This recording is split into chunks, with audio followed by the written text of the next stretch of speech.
Olá, turma!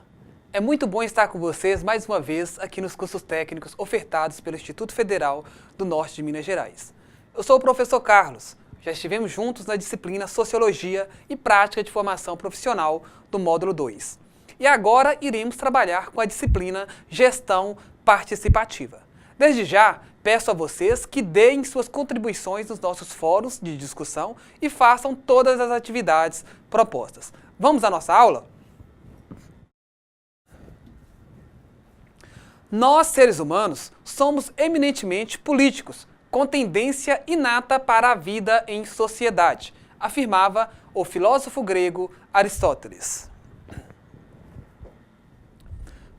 Para Aristóteles, o Estado era uma instituição natural, necessária e decorrente da própria natureza humana.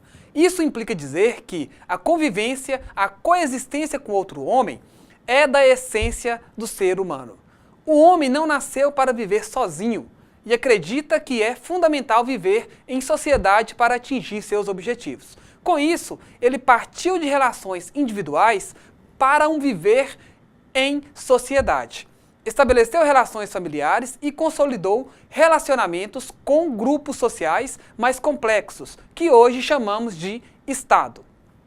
Diante da sociabilidade, característica fundamental do ser humano, fez-se necessário a adoção de regras.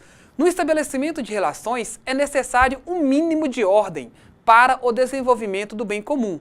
Por essa razão é que o Estado é dotado de poder político ou poder estatal que tem como característica a soberania. Sendo assim, podemos dizer que a função do Estado é de regulamentação da convivência com outros homens, da segurança da vida social e da promoção do bem-estar da coletividade. Desse modo, o Estado, em face da sua soberania, edita normas, regras que devem ser cumpridas por todos que vivem em sociedade.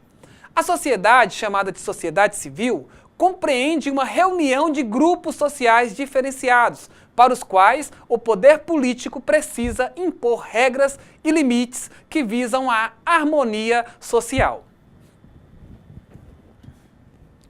As normas têm a função de disciplinar o comportamento social dos homens. O exercício do poder político no Estado democrático de direito é exercido por órgãos, o executivo, o legislativo e o judiciário, distintos que se controlam mutuamente. O fundamento da separação dos poderes, ou melhor, das funções, é evitar a concentração do poder de decisão nas mãos de uma só pessoa, o que gera situações de abuso de poder. Assim sendo, o exercício das funções estatais pode acontecer de forma democrática ou ditatorial. O Estado, ele pode se desenvolver a partir de diversos tipos e modelos: absolutista ou concentrado, o liberal, o de bem-estar social, neoliberal e contemporâneo ou o gerenciador. As formas de governo são a monarquia ou a república. Já o sistema de governo é o parlamentarismo e o presidencialismo. Tudo vai depender do ordenamento jurídico de cada Estado. Passou-se de um Estado concentrado, ou seja, absolutista, que depositava todos os poderes na figura de um monarca, em que os benefícios eram para os nobres, para um Estado liberal, fruto de disputas e lutas sob a inspiração principalmente da Revolução Francesa, movimento político que ocorreu em 1789, que representou a tomada do Estado pela burguesia comercial e industrial. Neste modelo, a atuação do Estado era mínima, para que a burguesia pudesse atingir os fins econômicos almejados. O Estado liberal permaneceu enquanto atendia aos interesses da classe dominante. Uma crise generalizada se espalhou pelo mundo capitalista e o Brasil também foi afetado, principalmente o setor agrícola, nas culturas de café. Diante dessa crise generalizada, o Estado foi chamado a intervir.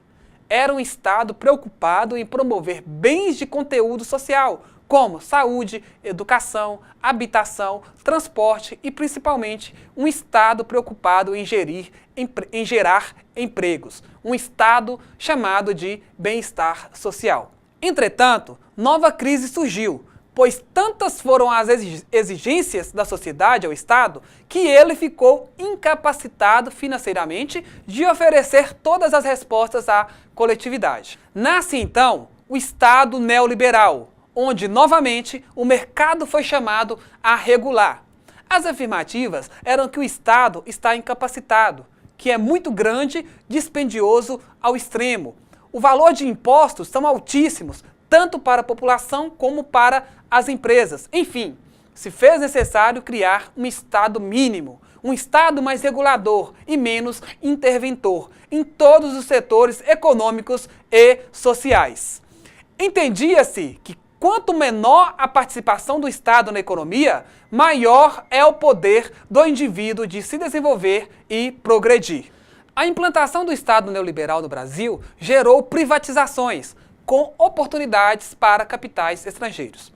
No contexto atual, chamamos por um Estado gerencial, mais ativo, onde o fator eficiência deve ser perseguido. Entretanto, não é só o Estado que precisa ser reconstruído, mas também a sociedade. É necessário que tenhamos urgentemente uma sociedade forte, atuante e participativa. Pode levar algum tempo, não importa, o importante é nós darmos início. Ao longo do tempo, o povo lutou por liberdade, por direitos, por ações efetivas do Estado para a promoção do bem comum e pela soberania popular. Diante dessa busca pelo melhor Estado, hoje não se fala em vontade do Estado, mas no poder-dever do Estado. Isso quer dizer que os agentes estatais não têm o poder em si, mas o poder-dever para a realização das finalidades públicas. Ainda as atividades ou ações públicas estão sujeitas à responsabilização, à prestação de contas e ao controle institucional e social. República Federativa do Brasil. A expressão res publica significa coisa pública, isto é, coisa do povo e para o povo. República da ideia de um governo democrático, ou seja, o mais alto poder emana da coletividade. Ao lado de república está a expressão federativa. Isso implica dizer que o Brasil adotou a forma federativa de Estado, a qual objetiva distribuir o poder, preservando a autonomia dos entes políticos que a compõem. Na federação, que significa aliança, reunião de vários estados, há uma descentralização político-administrativa. Há a outorga de certa autonomia administrativa, financeira e política. Há também um órgão que reúne a vontade dos Estados-membros, que é o Senado Federal. A República surgiu em oposição à monarquia, que tem como característica a vitaliciedade do governante e a transferência do poder por força dos laços hereditários. O sistema republicano surgiu no Brasil em 1889 e se mantém até os nossos dias atuais. O Estado democrático é fundado numa participação efetiva da população na coisa pública. Tem por objetivo afastar a tendência humana ao autoritarismo e concentração de poder. O artigo 1º da Constituição Federal dispõe que a República Federativa do Brasil, formada pela união indissolúvel dos estados e municípios e do Distrito Federal, constitui-se em Estado democrático de direito. Dizemos Estado democrático uma vez que o mesmo permite uma efetiva participação do povo no processo de formação da vontade política. Já a expressão Estado de Direito faz importante uma vez que a mesma limita o poder do governo ao cumprimento das leis, ou seja, as normas, as leis, são obrigatórias para todos, inclusive para o Estado. Para a implantação desse verdadeiro Estado democrático de direito, entre outras providências, é necessária uma liberação da pessoa humana do processo de opressão, no qual a convivência social seja livre, justa e solidária, e, como consequência, propicie uma participação efetiva no processo decisório e nos atos do governo. Gestão participativa. Derivado do latim gestio, gestionis, de genere, dirigir, administrar, em sentido amplo, significa a administração ou a gerência de alguma coisa, que seja de outrem. Nesse sentido, então, o vocábulo implica necessariamente na indicação de uma administração a bens ou interesses alheios, em virtude de mandato convencional, de mandato legal ou por mero ofício do gestor. Em outras palavras, afirma-se que a gestão é ato de gerir, gerência, administração, e gestão participativa é dividir responsabilidades na administração da coisa pública. A função administrativa do Estado, União, Estados, Distrito Federal e municípios, é exercida de forma prioritária pelo Poder Executivo. Ao Poder Legislativo e Judiciário é reservada uma função secundária de administrar. Em outras palavras, afirma-se que a gestão é o ato de gerir, gerência, administração. A gestão participativa é dividir responsabilidade na administração da coisa pública. A função administrativa do Estado, tanto na esfera federal, dos estados, do Distrito Federal e dos municípios, é exercida de forma prioritária pelo Poder Executivo. Ao Poder Legislativo e Judiciário é reservada uma função secundária de administrar. O Poder Legislativo elabora as leis que regem o funcionamento do Estado e a vida em sociedade. Já o Poder Executivo executa as leis e administra o Estado. É a exteriorização das normas produzidas pelo Poder Legislativo. E o Judiciário garante que leis sejam devidamente cumpridas por todos, dirimindo as controvérsias que podem surgir na aplicação da lei. Administrar no conceito clássico é realizar a vontade do legislador, haja vista que a administração pública só pode fazer o que a lei determina. Questiona-se muito a produtividade do setor público, a questão da qualidade dos processos e decisões. Neste sentido, observa-se uma aproximação do setor público ao setor privado. Ao povo, componente humano do Estado, cabe a função de fiscalizar as atividades administrativas do Estado. A participação direta do cidadão na gestão pública é um princípio consolidado na Declaração Universal dos Direitos do Homem, proclamada em Paris em 1948, conforme segue. Artigo 21. Todo homem tem o direito de tomar parte no governo de seu país, diretamente ou por intermédio de representantes livremente escolhidos. Primeiro, todo homem tem igual direito de acesso ao serviço público de seu país. Segundo, a vontade do povo será a base da autoridade do governo. Esta vontade será expressa em eleições periódicas e legítimas, por sufrágio universal, por voto secreto ou processo equivalente que assegure a liberdade de voto. A Constituição Federal de 1988, documento chamado de Constituição Cidadã, andou em harmonia com a Declaração Universal dos Direitos do Homem, declarando no seu artigo 1º, parágrafo único, que todo o poder emana do povo, que o exerce por meio de representantes eleitos ou diretamente, nos termos desta Constituição. O povo é soberano e a ele pertence o poder. Não vivemos numa monarquia, onde tudo pertence ao governo soberano, mas sim numa república, que no seu sentido originário significa coisa pública, coisa do povo e para o povo. Os governantes precisam ter em mente que eles são representantes do povo e que não podem fazer do cargo uma forma de satisfação de interesses próprios ou de satisfação de interesses de pequenos grupos a eles ligados.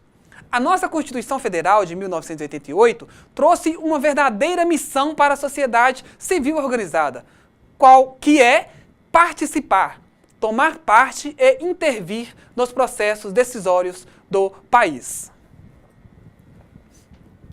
Participação administrativa versus participação popular. Participação administrativa corresponde a toda e qualquer forma de interferência de terceiros na realização da função administrativa do Estado. Já a participação popular equivale à interferência de um cidadão ou de representantes de grupos sociais legitimados a agir em nome da coletividade. Essa participação nada mais é do que uma forma de controle social da administração. A Constituição de 1988 avançou na institucionalização de um Estado democrático de direito, assegurando por diversas formas a participação popular na implementação, execução, gestão e controle das políticas públicas e ainda na constituição de diversos órgãos de deliberação coletiva, conselhos, onde os cidadãos, ou seja, os conselheiros, podem exercer a liberdade de pensamento, criticar e apresentar suas sugestões. Estabelecer diferença entre democracia representativa e democracia participativa é um dos pilares para a compreensão dos mecanismos de participação popular, tendo em vista que, para muitos cidadãos, basta a eleição de representantes e pronto, está implementada a democracia, o que nós sabemos que não é verdade. A expressão democracia representativa significa, genericamente, que as deliberações coletivas, isto é, as deliberações que dizem respeito à coletividade inteira, são tomadas não diretamente por aqueles que dela fazem parte, mas por pessoas eleitas para esta finalidade. A democracia representativa é evidenciada na escolha dos representantes políticos de um país, enquanto que a democracia participativa é a integração do cidadão e toda a sociedade civil na discussão, gestão e decisão dos interesses coletivos. A Constituição Federal prevê como mecanismo de representação popular o voto, e como mecanismo de participação popular podemos citar a iniciativa popular de lei nacional, estadual e municipal, os mecanismos para a existência de grupos, mecanismos para a obtenção de informações, mecanismos de participação ou controle social mediante ações judiciais, a fiscalização das contas públicas, a fiscalização do usuário de serviços públicos, a realização de audiências públicas no Congresso Nacional e a existência dos conselhos gestores ou setoriais. A sociedade civil organizada também é chamada de terceiro setor. Lembremos que o primeiro setor é o Estado, o segundo setor, o mercado e o terceiro setor, a sociedade civil. O terceiro setor é o conjunto de atividades voluntárias desenvolvidas por organizações privadas não governamentais que buscam uma satisfação de interesse da sociedade. Compõe o terceiro setor Organização da Sociedade Civil de Interesse Público, as famosas OCIPs, as organizações sociais, ou seja, as OSs, as sociedades simples sem fins lucrativos, as associações e fundações privadas.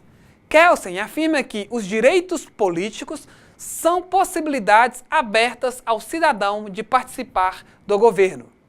A atividade que o eleitor desempenha quando vota configura um ato de vontade política, expressando a própria vontade ou opinião de modo a alcançar uma decisão coletiva. Certamente, pode-se afirmar que os cidadãos fazem um julgamento definitivo nas urnas. Eleição. E eleição é o modo pelo qual as pessoas que vivem em sociedade escolhem politicamente candidatos ou partidos. Em outras palavras, significa o ato de eleger, de escolher, de optar por meio do voto por uma pessoa para ocupar um cargo ou desempenhar certas funções. O conceito de eleição implica que os eleitores sejam contemplados com alternativas e que possam escolher uma dentre várias propostas designadas para resolver determinados problemas aí que surgem em nível social. O sistema de votação nas democracias modernas é padronizado por meio do voto secreto, com vistas a desencorajar práticas de pressão ou de influência no eleitorado, tais como intimidação, coerção, suborno ou punição.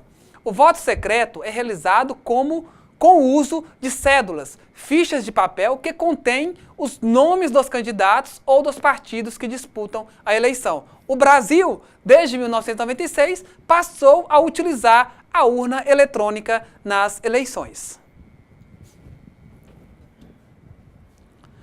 Sistema político brasileiro. Os deputados federais são representantes do povo. A Lei Complementar nº 78 de 1993 estabelece o número máximo de 513 deputados federais. O Senado Federal é composto de 3 representantes de cada Estado membro e do Distrito Federal, eleitos pelo voto majoritário.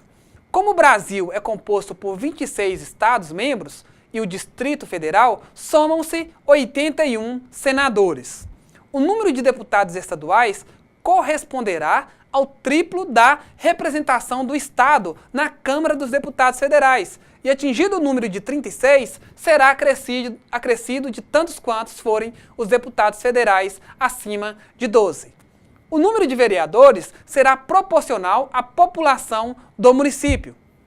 O presidente da República e o vice-presidente são eleitos pelo sistema majoritário, no qual é considerado vencedor o candidato que obtiver maior número de votos. Substituirá o presidente, no caso de impedimento, o vice-presidente, e em caso de impedimento do presidente e do vice-presidente, ou vacância dos respectivos cargos, serão sucessivamente chamados ao exercício da presidência o presidente da Câmara dos Deputados, o presidente do Senado Federal e o presidente do Supremo Tribunal Federal. Assumirão, no caso de vacância, sempre em caráter temporário. História das eleições. É importante conhecer um pouco da história das eleições para compreender melhor os direitos políticos que a Constituição Federal nos concedeu. Durante o período do Império, apenas 1% da população tinha condições de votar. O sufrágio era restrito, haja visto que era necessário ter uma renda anual de R$100.000, isto é, o que chamamos de sufrágio restrito censitário. Só podiam eleger e ser eleitos homens livres, ou seja, além da limitação da renda, estavam excluídos os escravos e as mulheres. Isto é o que chamamos de sufrágio restrito capacitário.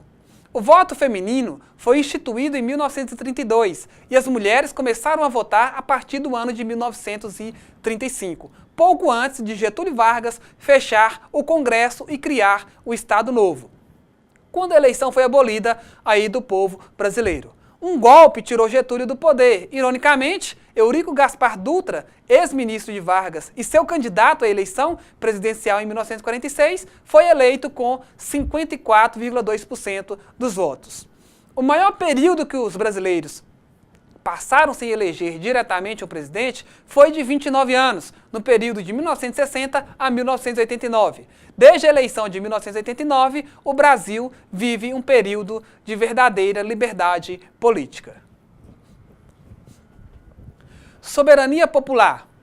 O artigo 14 da Constituição Federal diz que a soberania popular será exercida pelo sufrágio universal e pelo voto direto e secreto, com valor igual para todos, e nos termos da lei, mediante, primeiro, plebiscito, segundo, referendo e terceiro, iniciativa popular. O direito de sufrágio é a capacidade de eleger e de ser eleito, isto é, a capacidade eleitoral ativa e passiva. Por meio do sufrágio, os eleitores escolhem as pessoas que irão exercer as funções estatais. O sufrágio pode ser universal, direito de votar é concedido a todos os nacionais, ou restritivo, necessidade de presença de condições especiais. Importante destacar que a exigência do alistamento eleitoral, a nacionalidade e idade mínima não retiram a característica da universalidade do sufrágio. O plebiscito é uma consulta prévia que se faz ao povo a respeito da tomada ou não de uma medida de seu interesse. Em outras palavras, o plebiscito busca consultar diretamente o cidadão que se manifesta sobre um assunto de extrema importância, porém, antes que uma lei sobre o tema seja estabelecida.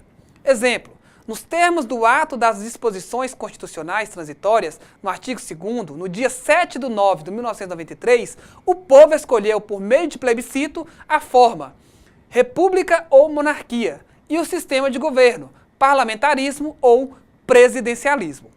Já o referendo significa uma consulta posterior que se faz ao povo, ao conjunto dos cidadãos, sobre uma questão já efetivada pelo governo. Procura-se uma ratificação aos cidadãos no gozo de seus direitos políticos. Exemplo, o decreto legislativo que aprovou a pergunta: o comércio de armas de fogo e munição deve ser proibido no Brasil? Essa pergunta se deu em razão da promulgação da Lei nº 10.826, de 2003, mais conhecida como o Estatuto do Desarmamento. A proibição foi rejeitada. A iniciativa popular é o procedimento pelo qual determinada porcentagem do eleitorado de um país dá início à elaboração de projeto de lei para discussão e votação no Congresso Nacional.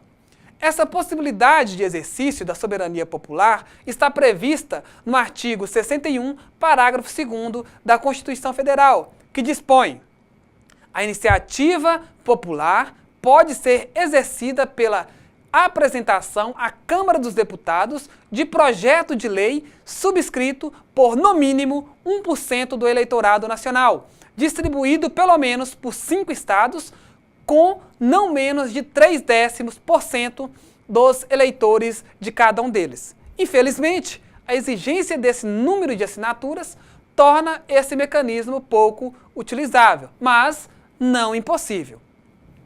Como abordado, a Constituição Federal, no seu artigo 61, parágrafo 2º, consagrou a possibilidade de exercício da soberania popular por meio da iniciativa de projeto de lei nacional.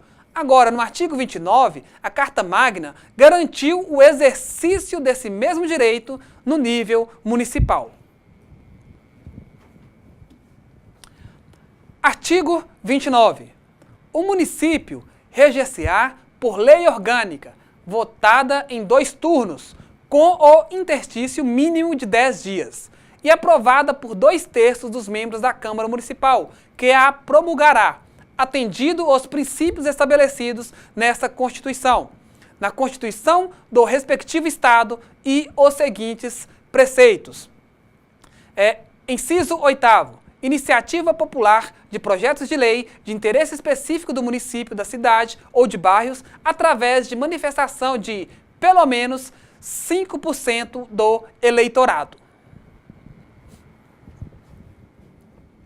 Da mesma forma que na esfera federal, os cidadãos podem apresentar projetos de lei de interesse nacional, também nos municípios. Os cidadãos podem se valer desse instrumento de efetiva democracia. Os requisitos para a regularidade do projeto de lei, que deve ser apresentado à Câmara Municipal, são: o objeto da lei deve ser o atendimento de um interesse local, haja vista que os interesses nacionais são de competência da União e regionais dos estados, e assinatura de pelo menos 5% do eleitorado municipal. Bem, turma, chegamos aqui ao final de nossa primeira aula. Participem do nosso fórum de discussão de todas as nossas atividades que iremos propor ao longo da nossa disciplina. Fiquem com Deus e até a nossa próxima aula.